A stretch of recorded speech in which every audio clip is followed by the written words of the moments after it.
I'm putting this at the beginning of the video so people don't have to watch everything. I'm going to talk about this and uh, do some various drilling comparisons. This bit sucks. The Irwin adjustable wood, large lockhead adjustable wood bit, it is so poorly manufactured to be basically worthless. You'll be wasting your money. It'll just be a frustration to use. The angles, the loose tolerances, the excessively blunt brad point, the tick marks for measurements that are off by more than 1/8 of an inch. They're just terrible. The blunt cutting edge right here on the center portion, even at setting it to a very small size like this, a 1-inch hole, you're gonna literally have to put your full body weight into the drill to get it to make a hole. Absolutely insanely bad. Totally worthless. I compared to this old school one, which is a brace, which had one of those weird ends that was a tapered 4-point end. This thing worked like a dream. It was amazing. The difference was just completely night and day. Avoid this Irwin bit. Get something better, because this will just piss you off. Catus Maximus here. Picked up one of these Irwin adjustable spade bit, wood boring bit. Sometimes they're known as self-feed bits, but that's really for the old style. These were a popular bit with hand-operated, known as brace drills. Here's what an old school one was. I just ended up cutting off the square drive end, so I can just use this in a normal drill. But here's what like a decent one is. Nice tight tolerances right here below this cutter and this edge. Nice long curve, so it makes it just a better chip, a little bit easy to run. This plate here is a separate plate, so when you loosen it, it's easier to adjust and just get a little bit of tension so you can fine tune it. Showing what a decent one is, because this Irwin, whatever it is, 45002 is Chinese, and unfortunately in this situation, I mean, a lot of Irwin's bits have really gone downhill, and this is a great example. This thing just sucks. It really just sucks. If we have this piece in here and we have it tight, you can see that gap. Wood's going to get in there. Not just get in there, but it's just going to make it harder to operate. Just not very good tolerances. We can see here on this cutting edge that it's really just a pretty ugly chisel point, even though this is just the center area where it's removing the center portion of the material and this spurs to remove just the area where the bit is, and then this kind of fly cutter extendable section is what's cutting the rest of the hole, and it has a little spur too, but it's just not as sharp, not as nice. You know, we can see that the cutting edge here is really sloped and fine, where this is just a brutal chisel point. The other issue I have is, you notice this bit is really loose. They kind of did a funky thing where they slit this, ostensibly to make it a little easier to deal with, but it isn't any easier to deal with than the two-piece design. The issue is just such poor quality manufacturing. So this is really loose. It goes up from, it's advertised from 7/8 up to 3 inches, so you come with a narrow fly cutter and a wide fly cutter. And this wide fly cutter is really tight, barely fits in there. And I couldn't figure out what was going on until I decided to actually measure these things. And if I measure from the little dovetail that captures it, you can see this one's 480 thousandths. This one's 470, so they couldn't even get that consistent, which is just a bit annoying.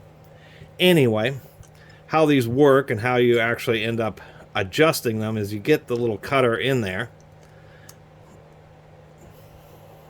This one's so tight that you have to tap it, or you just have to use a screwdriver to give yourself a little bit of relief here, is you end up adjusting it. So when we have, like, say, the 2-inch mark,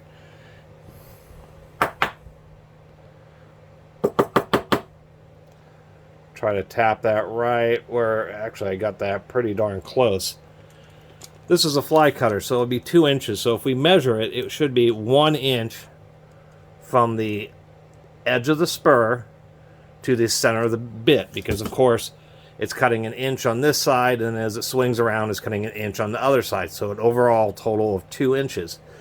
You can see here that I've got that pretty darn close to that tick mark for 2 inches. Yet, if we put the tape up there, we can see that we're measuring about 1 1/16 inch. So that would cut a little bit more, 2 1/8 inch hole, which is really pretty annoying. And I was thinking, well, maybe my, I'm sure the Stanley tape is pretty on it. But if we take this and we put it, well, I'm trying to. I don't know how exactly I'm going to do this. But even doing that, we can see that it's just patently obvious that this thing is just grossly inaccurate. This is set to 1 inch. 0. Go back up to the 1 inch mark. And if we just put that right on the very edge of the spur, like so. So that's just the worst thing. Not only are these 2 pieces inconsistently manufactured, the tick marks are just grossly off by more than 1/16 of an inch, which is just like insanely unacceptable. It makes them totally useless when they're that far off the mark. I don't even know what the point is. And then, of course, the last thing about this bit, which really frustrated me, is this is sold in North America. It's a North American bit. We do have a hex shank on it for running, or excuse me, not a hex, but 3 flats for running in a modern drill. And you would think this would be like a 3/8 or 7/16 fastener, since it's graduated in, SAE fractional inch measurement. Instead, it's a 10mm fastener. It's a small complaint, but it's just a, just poor attention to the detail. They're using metric fasteners on a tool that's designed to be used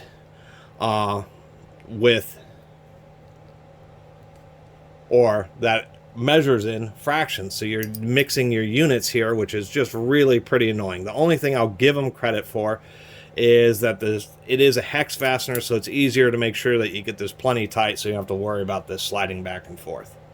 Otherwise, this is extremely poorly manufactured. And we can even see here that the edge is all dinged up. Anyway, let's drill a hole with it. Even though vast majority of people just will run these at whatever their cordless drill does. When it's a small hole, it'll be high speed, which is like 2,000. When it's a large hole, it'll be low speed, like 500. But there actually is speeds and feeds, which means depending on the diameter of the bit that you're using, whether you're drilling metals, woods, all the different bits, they actually have optimum speeds.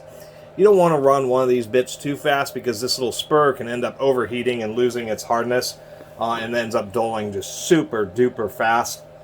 I have this optimizer right about 2 inches. We're going to be using a DW 222 1200 RPM drill, so that's just about the right speed. Older brace ones have self-feed or threaded tips. This is made for a power drill, so it just has a brad point bit, or brad point tip. The whole point to these, besides being precision adjustable so you can custom make a hole in wood to exactly whatever size you want. If you're just trying to make a really tight fit, and the size you need is just in between whatever collection of spade bits or self-feed bits that you have, that's the whole point of these, is that they are arbitrary and they're much cleaner than, say, fly cutter bits.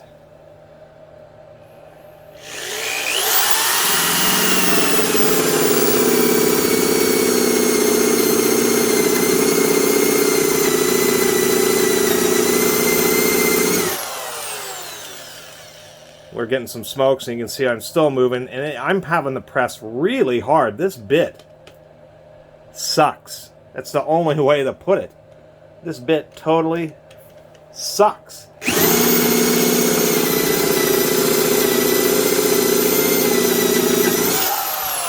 I mean, I'm practically having to stand on this thing. I mean, I'm pressing so hard it's hurting my hand. I'm not even going to finish the hole. This thing sucks. And to prove my point there, just that little bit of drilling, see that discoloration there? That means that tip has gotten over 1,000 degrees. The tip has gotten hot enough to where the steel has actually started to oxidize, react with the oxygen in the air to cause that discoloring. That was ridiculous. I'm going to do another comparison of that old school brace bit that I cut. put in the shorter piece. We're doing this at 1 inch. Shouldn't burn up so easily on this 1200 RPM, and I'll do 2 holes side by side.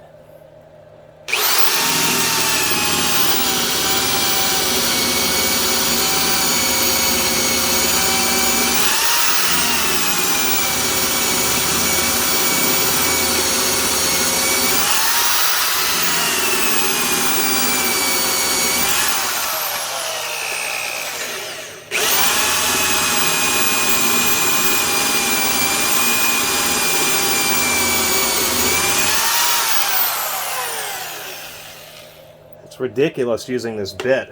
Even at 1 inch size, it's just, that point is so blunt, so hard to push through the wood. And the problem pushing so hard is you're not keeping it straight, so you're causing the hole to wave and wander, especially for deeper holes.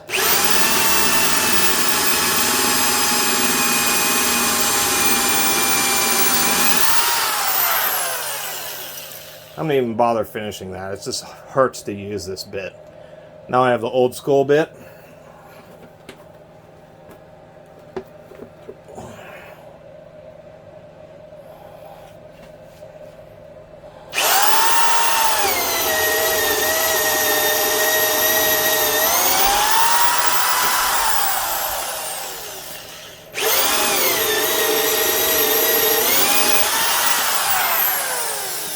We have enough extension to quite get through this piece of wood. I don't.